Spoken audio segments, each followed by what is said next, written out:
Hi everybody, Dan Illman, Matt Bernier, the DRF.com Formulator Race of the Day for Friday, October the 6th. It's opening day at Keeneland. That means it's the Grade 1 Alcibiades for 2-year-old fillies.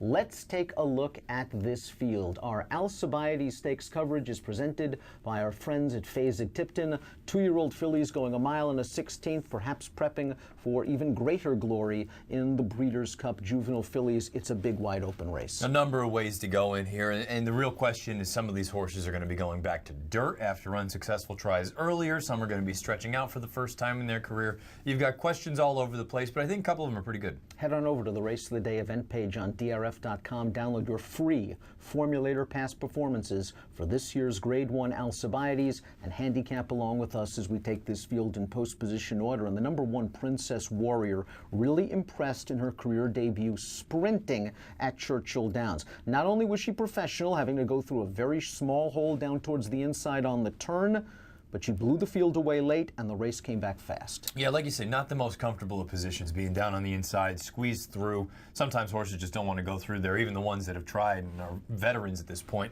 The 86 Buyer that puts her right there, obviously, is a main contender, the 103 Timeform U.S. rating. The interesting thing is going to be to find out from the inside. You're stretching out to 2 turns for the first time.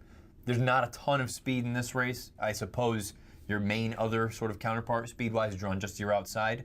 Do you want to let her clear off, or are you going to be intent to try to make the front? Brian Hernandez is going to need to make a decision early on. Let's see if the Timeform U.S. pace projector can shed some light on the early pace. They think the pace will be fast, as you see by that red bar, and they're predicting that Hernandez is going to send Princess Warrior out to the front as she stretches out. The only thing that I would maybe disagree a little bit with there is the fact that she's already proven that she can sit, that, you know, she's not some sort of runoff speedball. I like the fact that she knows that she doesn't have to go out there and you can sit just behind horses. Then if you think you're better than Pacific Gale, then maybe you let her go and you try to take over on the far turn. She ran her maiden race in 6 furlongs in 110.19. The other division of 2-year-old fillies that day at Churchill went 111.91. An older filly and mare stake horses went 110.50. It was a fast race for Princess Warrior, and again, she overcame a little traffic turning into the stretch. We'll see how she handles the stretch out in distance. She also has a positive formulator factor in her corner for trainer Kenny McPeak. Over the past 3 years, with 2-year-old debut winners coming right back in their second start on dirt,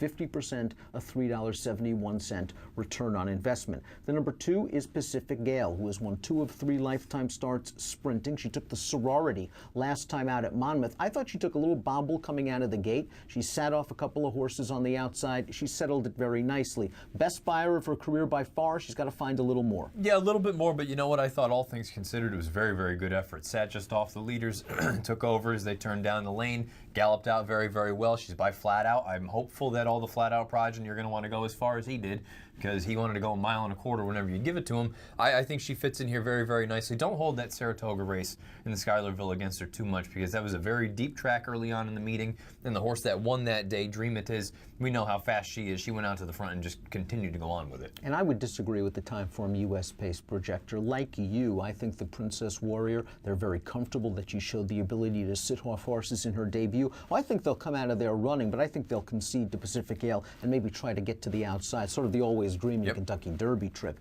The 3 is Caroline the Great, and you mentioned in the open, Matt, several of these horses have tried turf recently and are moving back to dirt. This horse won her career debut going 5 furlongs on dirt. The last time she raced on dirt, 2 starts back, she was in against Patrona Margarita, who came out to win the Grade 2 Pocahontas with a 69 Buyer. Yeah, the concern right now for this one, she won that career debut gate-to-wire fashion. Ever since then, she hasn't been able to make the front, and she has continued to lose ground as the race has gone on. There's a part of me that wonders if she needs the lead, and if that's the case, I don't know that.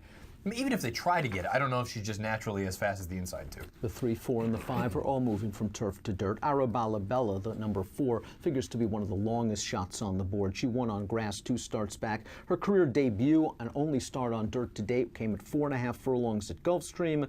She was well beaten. The runner-up, though, that day is now a stakes winner. Yeah, she hasn't been bad throughout her career, but I think turf is ultimately her game. Overthinking goes out for a crafty barn, and in her career debut, she was one of 3 next out winners. That was on on dirt at Ellis Park, going 5.5 furlongs. The third-place finisher returning to win with a 68 Beyer at Churchill Downs. She graduated on grass against males last time out of the tricky configuration at Kentucky Downs. So she's done some things in her career. If I needed a bomb, it would be her. I got to be honest, that career debut, it was almost as if they just wanted to get her out there in the afternoon to kind of figure out what's going on. She never put in any sort of run because they never asked her to. They brought her to the back, and that was what it was. That most recent start, I know that, she was 50-1 in that spot. That doesn't bother me. She sat a beautiful trip. And not only did she finish, she galloped out like an absolute machine. The overanalyzed babies, we've talked about it. They're all running. They're all running. I think she's really sneaky in here. Bet She Wins began her career on turf, and I wonder if it was because Chris Block wanted to get some distance races into her. They switched her back to a synthetic surface in the Arlington, Washington Lassie last time out, going 7 furlongs. There was a good fast pace up front, but I like the way she's squeezed through the narrowest of openings in the stretch. That race was much faster than the Colt division. The Arlington, Washington Futurity, she went 124.43. The boys went 125.27. 90 Beyer speed figure, I get it. Yeah, this is the one horse that you're going to need to make a decision what you believe. If you believe the 90, she's the horse to beat in here. If you think that there's some sort of maybe difference between what we had seen in those 2 turf starts where she was earning high 50 Beyers, which is certainly not going to get it done here, then maybe you're looking at a horse that could be a bit of an underlay. There's a part of me that thinks she's going to float up from that 7-2 because that 90 Beyer, I don't know how many people are going to believe it. I'm going to use her in multiple race wagers. From a win standpoint, I'm not sure, simply because we have to now handle, again, 2 turns and dirt surface for the first time. Kelly's Humor handles dirt no problem. Winner of the Ellis Park debutante, 2 starts back, coming from well off the pace. And the Pocahontas, she had to break from a very tough outside post position. I wonder if she had to give up a little bit too much ground early. She rallied to finish second late, but I wonder after watching her first 2 starts that maybe she's going to be more effective as a late-running sprinter miler than a late-running 2-turn horse. Yeah, I kind of agree with that. And, and for the reason you brought up the Pocahontas, I don't really want to hold that against her because she was 4 or 5 wide the entire way, and she tried each and every step. There's just a part of me that wonders, is she going to be better off as a 1-turn type? She switches to Javier Castellano and should get some pace to attack. Mark Cassie trains both the 8 Dancing, the 9 Heavily Love. Dancing is still a maiden. The Beyers are light, but Cassie perseveres, and I think that's a good sign. Dancing is fascinating to me. She's a half-to a horse called Dancing Solo, who won the Boiling Spring, second in the Bourbonette Oaks, so there's more turf in there and synth than anything. But at the same time, you look at the way that this horse is run, she's very, very green. She didn't really know what's going on. I don't want to hold that run 2 back up at Saratoga against her. Separation of powers. Looks like she could be a really good one for Chad. The debut, she was forward and then she just faded. The most recent start, she was loaded, absolutely loaded in behind horses, had nowhere to go. I won't be surprised at all if she runs well. Cassie also trains the 9 Heavenly Love, who finished 3rd in her debut sprinting at 5, then won in Kentucky Downs in very nice fashion. She was one of 2 next out winners. The 4th place horse came back to score with an 81 Beyer speed figure and is now stakes placed. She's got a beautiful pedigree. Yeah, she really does. You brought it up earlier, the dam. She was a nice horse. She was proficient going longer. Maybe her bread and butter was going shorter on dirt, but she's a half to forever darling who won the Santa Ynez last year out at Santa Anita. I think there's a lot of things to like here. The question is ultimately, how far is she going to want to go? And look, the way she won on turf, it makes you think that she's a turf horse through and through. I don't understand, or I can't argue with them for trying dirt again. Completing this large and competitive field is an intriguing runner, and that's the number 10, Sassy Sienna, who has raced on turf twice in her career. But again, I think it's a situation. They wanted the 2 turns at Indiana Grand at 7.5. They wanted the 2 turns at Saratoga and the P.G. Johnson after the good effort at Indiana Grand. She is kin to 3 black-type earners on dirt, including a Grade 3 placed runner. She's getting blinkers for a Sharp Barn and Brad Cox. Boy, I think this horse is very interesting. Yeah, and you hear Brad Cox talk about this race as a whole. He's saying that he can't wait to see her. She's always acted well on the dirt. We want to find out what she can do in the afternoons.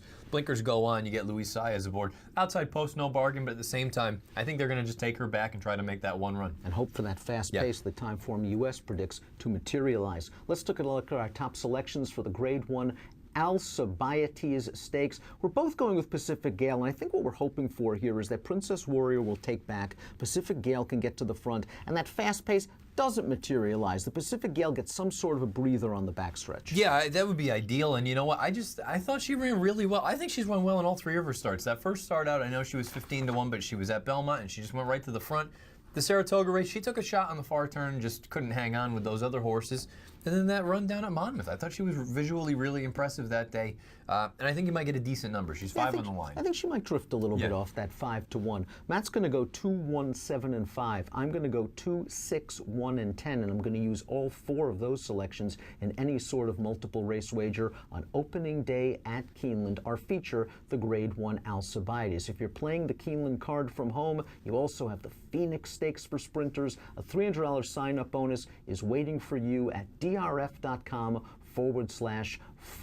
Use the promo code FALL300, sign up to DRF Bets, and start winning. Approximate post time for the race of the day, the Grade 1 Alcibiades. Our coverage presented by Fasig Tipton, 5:30 Eastern. Good luck.